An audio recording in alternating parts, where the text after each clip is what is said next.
and Samwani, Nomi. Halo guys, kembali lagi belajar bersama Bu Guru. Kampung Bu Guru yang keren ini tentunya. So guys, jadi hari ini kita akan mempelajari lebih lanjut tentang unisono, tentang bernyanyi dengan satu suara. Jadi yang akan kita pelajari hari ini adalah kalian bisa lihat di sini di kamu punya buku cetak. Yang tidak punya buku cetaknya kayak begini, silahkan ada di e-book, buku elektronik ya. E-book dong ya. Sorry guys. Jadi kalian bisa lihat di buku ini halaman 35. Yang kemarin kan kita sudah ini tuh pengertian unisono, contohnya juga Bu Guru ada kasih lihat rekaman video Bu Guru dengan kalian punya kakak-kakak kelas yang sekarang kelas 8, yang sekarang kelas 8 saat kita bernyanyi di kelas. So guys, kalau kita ketemu langsung, kita tidak online, Bu Guru pasti sudah akan bernyanyi dengan kalian di kelas. Karena jujur saja Bu Guru itu kurang suka mencatat, Bu Guru tidak suka kasih mencatat, lebih baik kita ngobrol-ngobrol. Dengan begitu Bu Guru merasa pelajarannya itu lebih nyampe dengan kalian karena kalian lebih senang begitu daripada mencatat guys, capek. Bu Guru juga malas. Bukan malas tapi ada catatan itu tetap ada, cuma tidak banyak. Mungkin kita hanya menghafal yang penting, mencatat yang penting-penting saja. Sorry guys, bukan menghafal. So guys, kita lanjut. Buku cetak halaman 35 yang akan kita pelajari dalam unisono ini adalah bagian B itu teknik vokal dan organ suara. Oke, kita masuk ke yang pertama, teknik vokal. Jeng jeng jeng jeng. Duh, Bu Guru nggak tahu sih cara bikin soundnya, jadi sekarang soundnya manual dari dulu, jeng jeng jeng jeng.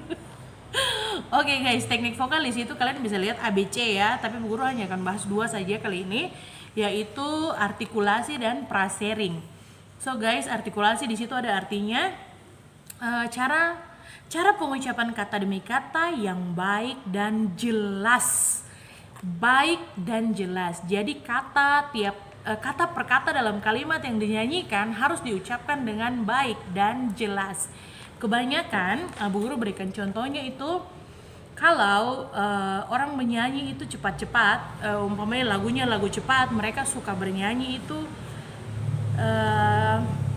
seperti sedikit pengucapan katanya tuh sedikit kepleset. Biasanya pada umumnya sama guys. Sorry, maksudnya biasanya itu orang menyanyi kata itu cinta, mereka tidak menyanyikan itu cinta, but mereka bilang cinca. Itu salah. Mengapa? Karena kata itu adalah cinta. Kata itu dibaca cinta. CINTA itu dibacanya cinta. Hati. Kemudian hati ya guys.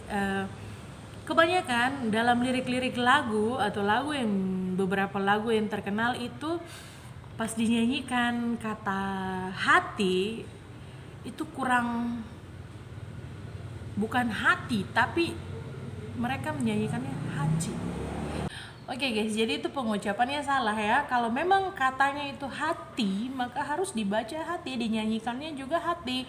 Tidak bisa hati dinyanyikannya haji. Bu Guru mau kasih video contohnya di sini. Ada beberapa lagu untuk contoh videonya ya, contoh video yang mereka salah, bukan salah, artikulasinya tidak benar.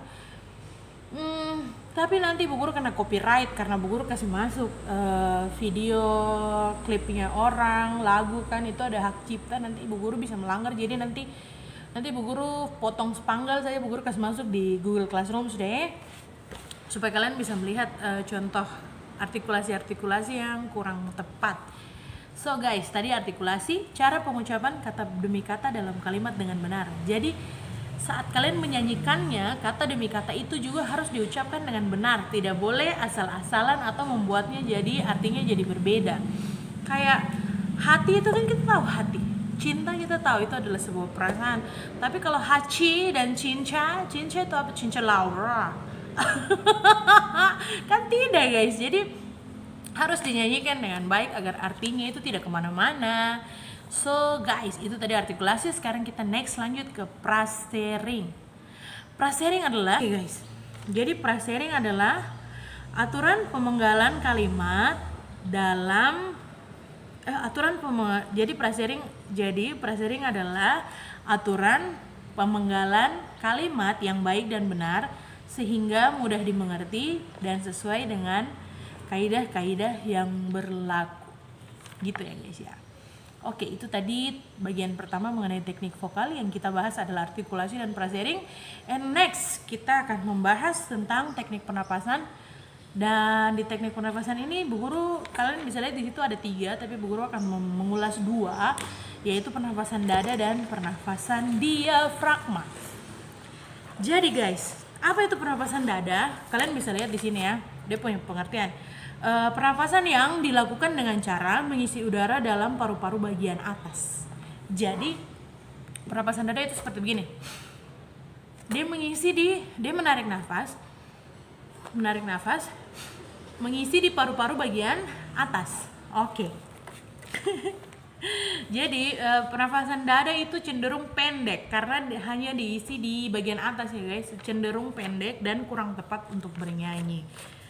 Jadi orang yang menyanyi dengan menggunakan pernafasan dada itu umumnya dia sering menarik nafas. Kenapa? Karena nafasnya cepat habis. Oke. Sekarang mengenai pernafasan diafragma. Apa itu diafragma? Kalian tahu kan tidak apa itu diafragma? Jadi guys, diafragma itu nama otot diafragma. Jadi diafragma itu adalah otot yang mengatur pernafasan kita. Pernafasan diafragma juga biasa disebut dengan pernafasan dalam. Ada yang menyebutnya demikian. Jadi diafragma itu nama otot. Pernafasan diafragma adalah pernafasan yang diatur benar-benar dengan pernafasan yang diatur dengan baik menggunakan organ diafragma itu ya, otot diafragma itu. Diafragma itu dia terletak di mana? Kalian tahu? Guys, jadi otot diafragma itu terletak di rusuk bagian bawah. Pokok Guru harus berdiri. Sini ya guys, rusuk bagian bawah. Jadi jangan bilang di leher, jangan bilang di dada, tapi dia ada di rusuk bagian bawah. Bagaimana cara merasakan diafragma? Bagaimana cara untuk merasakan diafragma? Bu Guru kasih turun nih kameranya sedikit. Bagaimana cara merasakan diafragma guys? Oke. Jadi tadi kalau kita bernyanyi, jadi tadi kalau kita bernyanyi dengan menggunakan pernafasan dada saat kita menarik nafas untuk mengisi paru-paru bagian atas, itu pasti kita begini. Ini itu pasti naik. Kita punya dada dan pundak pasti naik. Kalau pernafasan diafragma, tadi Bu Guru sudah contohkan diafragma itu ada di bawah rusuk. Di bawah rusuk kita. Jadi diafragma tuh bukan di dada, bukan di leher.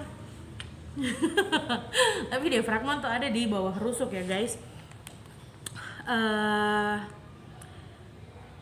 Cara untuk merasakan diafragma. Bu Guru, bagaimana tahu kita ini bernafas diafragma kah? Kita mau bernafas pakai pernafasan dada kah? Kita tahu bagaimana? Jadi indikatornya yang tadi Bu Guru sudah bilang salah satu, kalau kalian bernafas dengan menggunakan pernafasan dada, pasti pada saat menarik nafas itu ini naik. Begitu ya guys ya. Kayak Bu Guru contohkan lagu apa ya? Embai Bosan Bewar sudah. Bu Guru tarik nafas dulu, sorry. Embai Ibo sambewar sambewarai ma yetine uremvo embai bo sambewar. Mama Bu Guru seberapa kali tarik nafas itu? 5 kah? 6? Banyak sekali. Itu karena kalau kita kasih masuk udara di rongga paru-paru di bagian atas, itu akan cepat habis. Jadi kalau kita bernafas pakai diafragma itu caranya kita hirup pelan-pelan dari hidung, kita hirup dari hidung, simpan di perut bagian bawah tadi, di otot diafragmanya tuh di bagian bawah situ, kita harus taruh udaranya di perut bagian bawah, lalu hembuskan pelan-pelan. Cara melatih pernafasan diafragma itu begini. Pelan-pelan tarik nafas dari hidung, buang pelan-pelan dari mulut. Bunyikan agar kita bisa merasakan keluarnya itu pelan-pelan. Jadi kalian tarik dari hidung dengan tarik biasa, tapi keluarkannya dari mulut itu seperti mengeluarkan lewat sedotan. Jadi kecil, tidak boleh buka mulut suara. Jadi tidak begitu ya guys, tidak, tapi tarik nafas dari hidung, keluarkannya pelan-pelan seperti keluar lewat sedotan.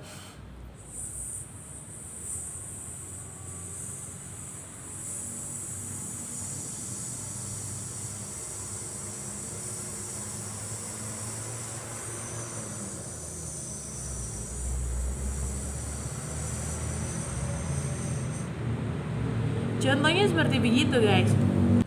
Jadi pada saat kita menarik nafas dari hidung dan mengeluarkannya pelan-pelan seperti sedotan, itu pasti di sini nih pasti terasa kencang. Kalian punya otot diafragma itu berkontraksi. Coba kita ulangi. Pegang dulu rusuk. Kalian punya rusuk bagian bawah itu pegang. Jangan tekan, jangan ramas. Nanti kamu lemas guys. Pegang saja dan rasakan. Oke, jadi rasakan di rusuk bagian bawah sini. Lalu kita tarik nafas dari hidung. Buang pelan-pelan seperti keluar lewat sedotan ya guys. Oke. Pegang, lalu tarik nafas dan kita buang.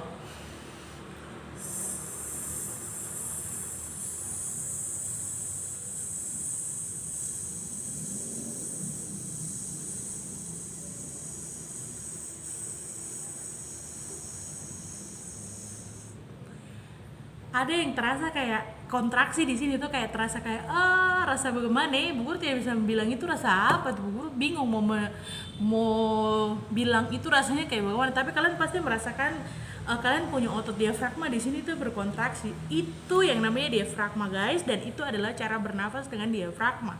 So guys, dari antara pernafasan dada dan pernafasan diafragma ini, yang paling bagus digunakan untuk penyanyi itu pernafasan diafragma. Mengapa? Karena pernafasan diafragma itu kalian bisa menyimpan udara banyak dan mengeluarkannya sedikit-sedikit sesuai dengan kebutuhan. Jadi begini guys, tidak semua orang itu bisa bernyanyi dengan menggunakan pernafasan diafragma. Cara melatihnya itu cukup seperti tadi yang Bu Guru bilang. Ambil nafas dari hidung, buang pelan-pelan. Begitu aja diulang beberapa kali. Nanti lama-lama terbiasa dan itu diterapkan pada saat bernyanyi guys. Oke, jadi cara yang paling mudah untuk membedakan seseorang itu dia bernyanyi dengan menggunakan pernafasan dada atau pernafasan diafragma itu kayak bagaimana. Yang pertama, kalau pernafasan dada, kalau seseorang bernyanyi dengan menggunakan pernafasan dada, pasti dia akan sering mengambil nafas. Dia akan banyak sekali mengambil nafas dalam satu lagu yang dinyanyikan. Dan bukan satu lagu saja, satu kalimat dinyanyikan itu dia bisa mengambil nafas itu berulang-ulang kali. Tetapi jika seseorang menyanyi, dan guys, kalau orang bernyanyi memakai pernafasan dada itu, satu kalimat dia bisa tarik nafas itu lebih dari 2-3 kali hanya untuk menyanyikan satu kalimat saja. Dan juga pada saat dia menarik nafas pasti ininya naik. Dia punya dada dan dia punya ini. Nah, atau tidak begitu. Terkadang orang itu suka menyanyi lalu ambil nafas itu lewat mulut. Jadi dia indikatornya itu dia punya pundak dan dadanya itu naik. Sedangkan orang yang bernyanyi dengan menggunakan pernafasan diafragma, biasanya dia jarang mengambil nafas.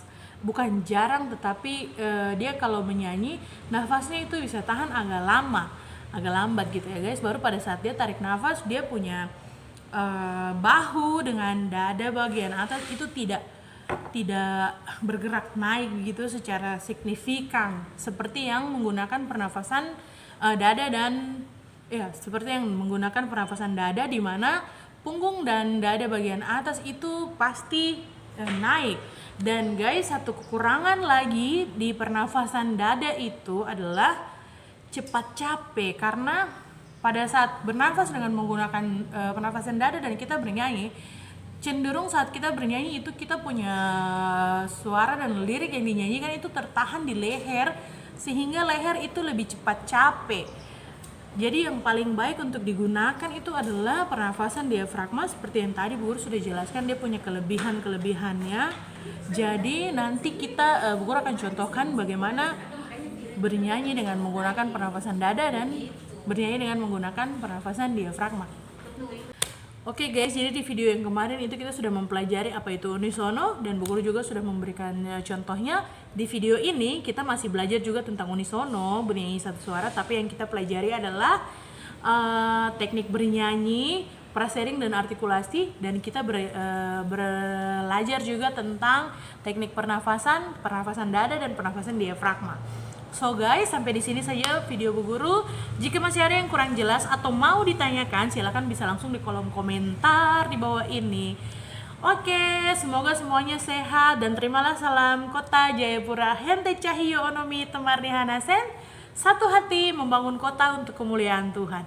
Waniambe.